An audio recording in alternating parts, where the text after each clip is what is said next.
Sarah, vraiment moi, je suis découragée, on dit toujours que je réponds la supplication mais ça fait longtemps, je prie, et je demande à Dieu de me donner un mari mais en vain. Alice, faut pas se décourager, le temps que tu vas te donner, faut que tu es satisfait, toujours arrivera, peut-être que s'il te donne ça maintenant tu vas le perdre. Je ne refuse pas, je sais que ça dure mais pour moi c'est trop encore. Ok, pressons-nous sinon on sera en retard. Épiphanie, comment ça va? J'espère que ça bouge bien. Oui Emmanuel, par la grâce de Dieu. Ok? Épiphanie, franchement les choses deviennent de plus en plus dures, travailler fatigué, mais je sais pas comment faire pour avoir de l'argent. Emmanuel, si je te raconte ce qui me fait ici pour toi là, c'est mieux, ça fait un mois, je n'ai plus touché quelque chose qu'on appelle 1000 francs. Mais moi je ne comprends pas, les gens sont heureux et ils roulent les belles voitures, les voitures de luxe et vivre dans la maison de luxe, nous on a fait quoi et on ne peut pas faire ce genre de choses. Franchement je sais pas. Alice, tu sors d'où? Depuis le matin je te cherche au lieu de se lever pour faire les travaux ménagères, je ne sais pas là où tu t'es passé. Maman, je suis partie à l'église pour prier. Tu es partie à l'église pour prier, depuis que tu pries à ton Dieu ce que tu cherches, il t'a déjà donné, tes promotions ont déjà 1 à 2 enfants, toi, tu n'as même pas trouvé un homme à marier et tu me parles de l'église. Maman, des fois, tu m'énerves, toi qui vas m'encourager pour que je trouve un mari, tu es là pour me décourager tout le temps, je t'ai fait quoi de mal? C'est à moi, tu t'adresses. Je t'encourageais, dis-moi combien de garçons qui t'a fait la cour, et tu as refusé? Tu crois que Dieu donne gratuitement comme ça? Le temps qu'il voulait te donner, tu l'as laissé parce que tu veux épouser un homme riche. Maman, je suis désolée, je ne sais pas que c'est comme ça la vie. Moi, je suis ta mère et je ne peux pas te mentir. Mais, tu as refusé de m'écouter, te voir si aujourd'hui tous les matins, tous les midis, tous les soirs à l'église mais aucun changement, et c'est toi-même qui es à l'origine de ça. Sache que tu vas t'efforcer pour trouver un mari, sinon tu ne seras pas libre dans cette maison. Épiphanie, tu as refusé de me suivre, pas mais le Dieu que tu es en train d'adorer. Mais, tu es avantage pas, regarde toujours, tu me manques d'argent. Papa, je sais que le Dieu ne m'abandonne pas mais un jour ça va changer, je suis sûr de ça. Je sais bien que ça va changer fiston, mais j'ai quelque chose à te dire, l'église d'aujourd'hui n'est plus église, les pasteurs ne sont plus des vrais prophètes, ils prennent le nom du Seigneur pour faire de l'argent, l'église est devenue un lieu de marketing. Donc fiston, ouvre les yeux, il faut regarder aujourd'hui les pasteurs, ils roulent les belles voitures, ils sont dans les maisons mais vous les fidèles vous marchez à pied et ils vous demandent de cotiser. Il faut observer un peu, quand Jésus était sur la terre, a-t-il demandé aux fidèles de cotiser pour lui? Oui, papa, c'est vrai ce que tu es en train de dire, toujours on cotise pour eux, et ils ont des voitures mais nous, on marche à pied et il me dit que Dieu va le faire mais aucun chargement. Oui fiston, c'est pourquoi moi j'ai refusé d'aller à l'église, et je me suis concentré sur les ancêtres. Mais, si tu veux avoir de l'argent, je peux t'aider pour que tu crées une église et comme ça tu seras riche. Je vais te donner des pouvoirs pour que tu fasses des miracles, comme ça ton église sera populaire. Papa, ce que tu es en train de dire c'est une idée stable, je veux réfléchir là-dessus. Ok, je te donne du temps, si tu as fini de réfléchir reviens à moi. Franchement ce qui va pas bien de dire est vrai, il faut que je parle de ça à Emmanuel voir. Emmanuel, j'ai une idée. Épiphanie, si la raison sera valable pour nous je suis prêt, dis-moi, il s'agit de quoi? Épiphanie a raconté tout son ami. Épiphanie, c'est une bonne idée parce que aujourd'hui les plus riches ce sont les pasteurs, je maîtrise bien la Bible donc ça ne peut pas vous déranger, j'accepte, et je suis partant pour cette raison. Ok, si c'est d'accord on va aller voir mon papa pour qu'il me donne des pouvoirs. 6 mois après, Épiphanie et son ami Emmanuel a créé une église et il faut des miracles pas possibles. Épiphanie, tu vois comment c'est bon, on a des voitures, et regarde comme notre église évolue. Oui, c'est vrai, mais ce n'est pas le bon chemin, on trompe les gens qu'on essaie, les gens nous suivent, on est en train de détruire beaucoup d'âmes de Dieu. Ça ne me regarde pas, ce que moi je cherche l'argent et je la trouve déjà, ça me suffit comme ça. Ok, il n'y a pas de souci, notre campagne d'évangélisation qu'on va lancer dans 7 mois, on va le faire sur quelle date? Je vois qu'on va aller recevoir des pouvoirs avant de revenir programmer la date de notre campagne. Ok. Sarah, qui vient de faire des miracles, ils sont trop forts, je crois que je vais aller là-bas pour prier, voici Jésus-Christ va avoir pitié de moi, sinon trop c'est trop. Alice, je sais que c'est trop mais c'est fini dans les églises pour chercher, le mari c'est dangereux parce qu'on ne sait pas sur quoi est basé aujourd'hui les églises. Non, ils sont très puissants, je crois que c'est le Dieu Tout-Puissant même que lui a donné cette force, accompagne-moi s'il te plaît. Ok, si le temps arrive fais-moi signe. Ils sont partis pour recevoir des pouvoirs et ils sont revenus pour programmer le jour du campagne. Sarah et Alice sont allés à cette campagne, et il leur a dit de passer à leur bureau après le campagne. Sœur Sarah, la vie d'un chrétien est comme le paradis et l'enfer. Si tu es en Christ et tentative, tu les auras. Les méchants vinrent tenter de te tuer, mais le Christ va te sauver.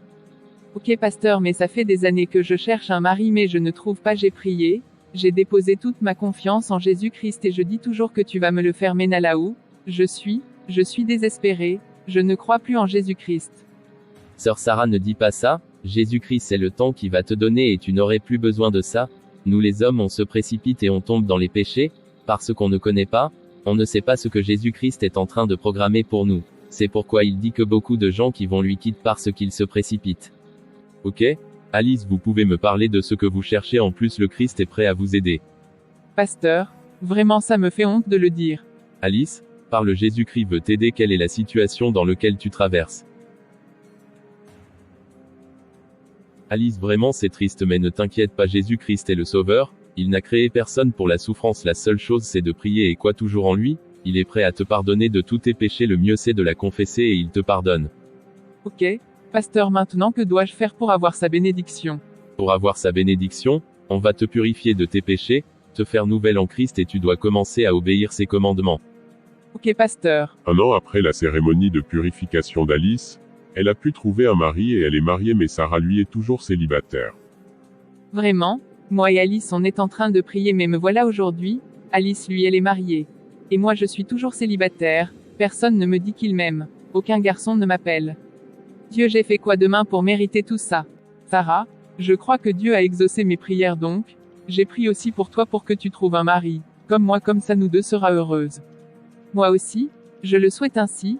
Je vais continuer de prier, peut-être Dieu va me pardonner. Ok. Épiphanie a fait une prière et a provoqué son père. Son père est interdit et il refuse d'écouter son père. Papa, c'est quoi ton problème? Jésus-Christ est le Sauveur, il fait laisse les petits dieux et vient en Christ. Épiphanie, tu es normal, moi je t'ai des pouvoirs, pour que créer une église et toi tu veux retourner entre moi. Non papa, tu comprends mal le plan, si tu quittes les petits dieux, et tu viens à l'église et les gens voient que le plus grand marabout du pays s'est convertir en Christ, l'église va encore évoluer. Et qui va s'occuper de me charlatan? Et je vais faire quoi pour avoir de l'argent? Ou bien tu partages l'argent de l'église en deux pour me donner une partie? Papa, tu es en train de dire quoi? Comment tu peux penser à ça? Jésus-Christ est prêt pour te pardonner. Tu sais Épiphanie, tu es cinglé, c'est tabac de ça, toi tu trouves à manger, maintenant tu veux les quitter? Je n'ai rien à te dire, mais, faut pas venir après me dire quelque chose. Ok. Épiphanie, il se passe quoi? Les gens ne viennent plus à l'église comme ça? On doit faire quelque chose vite sinon on va mal finir, si je prie aussi les pouvoirs ne marchent plus. Mais, t'inquiète pas Emmanuel, je sais comment on va procéder, c'est papa qui est derrière tout ça. Ah bon? Qui t'a dit que c'est lui qui est derrière tout ça? Tu as fait quelque chose avec lui ou bien?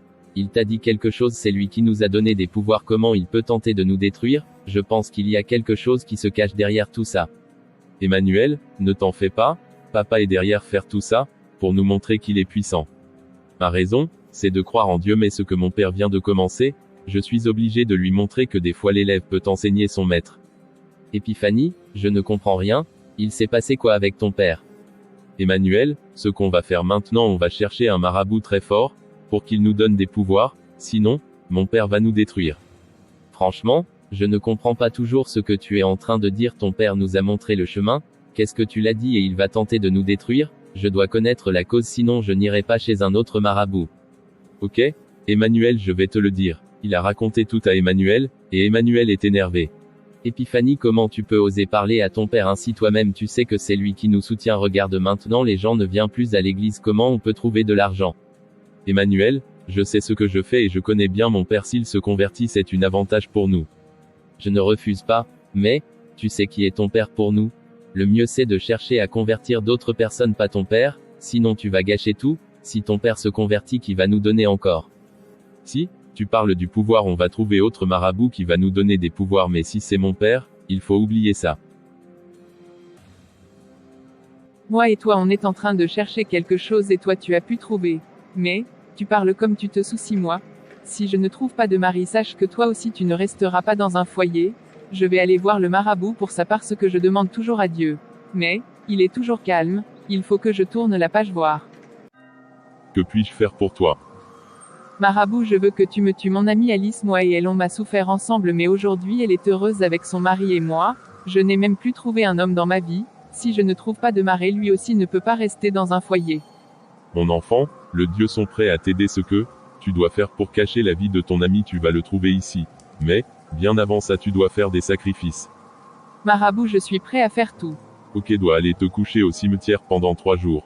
La 3e jour, je vais te donner un poison que tu vas utiliser pour la tuer. Ok marabout, je le ferai quand je vais commencer à me coucher au cimetière, je veux qu'elle meure vite.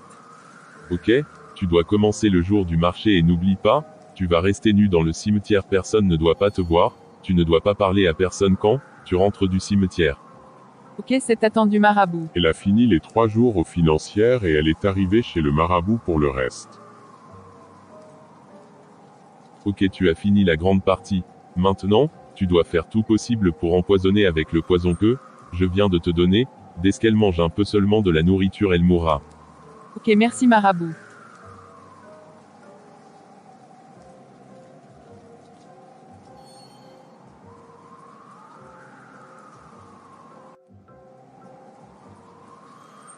Emmanuel, pourquoi? Tu as peur, tu veux avoir beaucoup d'argent. Tu dois t'attendre à toute chose. Ici on va nous donner des pouvoirs qu'on va utiliser pour guérir, pour faire des miracles dans notre église. Ok, c'est bon mais Épiphanie, je crois que le pouvoir de ton père sont très fiables. Si tu prononces encore le nom de mon père ici, tu vas voir ma colère. Ok. Pourquoi vous criez dans mon parler comme ça? Le doute mais viens pas dans mon palais, si tu as peur, tu dois retourner. Désolé marabout si on a mal fait quelque chose. Je suis là pour demander votre aide. Je sais ce qui t'amène ici, ton église traverse des situations, les gens ne participent plus au culte, c'est pourquoi, tu es là pour demander de pouvoir. Oui marabout, exactement ça. Ce que tu cherches, c'est vrai, tu vas le trouver mais pas ici. Un marabout t'a donné des pouvoirs, il ne t'a rien fait mais tu l'ignores, il est énervé, va et demande-lui pardon, les choses va s'arranger. Ok marabout mais c'est la seule solution. Oui, si tu tentes de le tuer, toi-même tu mourras. Ok. Épiphanie, tu vois ce que je suis en train de dire? C'est la même chose que le marbre vient de dire. Oui, on va aller demander pardon à papa. Épiphanie a demandé du pardon à son père, et son père l'a pardonné, et son église fonctionne maintenant bien. Sarah, comment tu vas? J'espère que ça va très bien. Oui, Alice, je t'ai apporté ton repas préféré. Merci beaucoup Sarah, ça fait longtemps, j'ai encore mangé ça. Quand Alice voulait commencer à manger, la nourriture s'est renversée par terre. Sarah, je suis désolée de la nourriture. Ne t'inquiète pas, je vais ramasser ça pour aller jeter. Non, laisse-moi le faire. Quand Alice est partie pour jeter la nourriture et il voulait empoisonner la boisson d'Alice, mais elle s'est trompée et elle a empoisonné sa propre boisson, et après leur conversation, elle a bu la boisson et elle est morue. Voici la fin, les faux pasteurs profitaient sur la terre, le jour du jugement chacun saura où il va aller. Si tu as un ami, méfie-toi de lui et ne dis pas tout à ton ami, faut pas avoir confiance en lui, il est là pour te détruire quand le bonheur te frappe à la porte.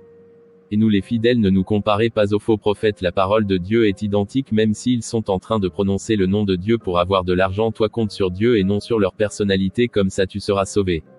Merci beaucoup, que Dieu vous protège.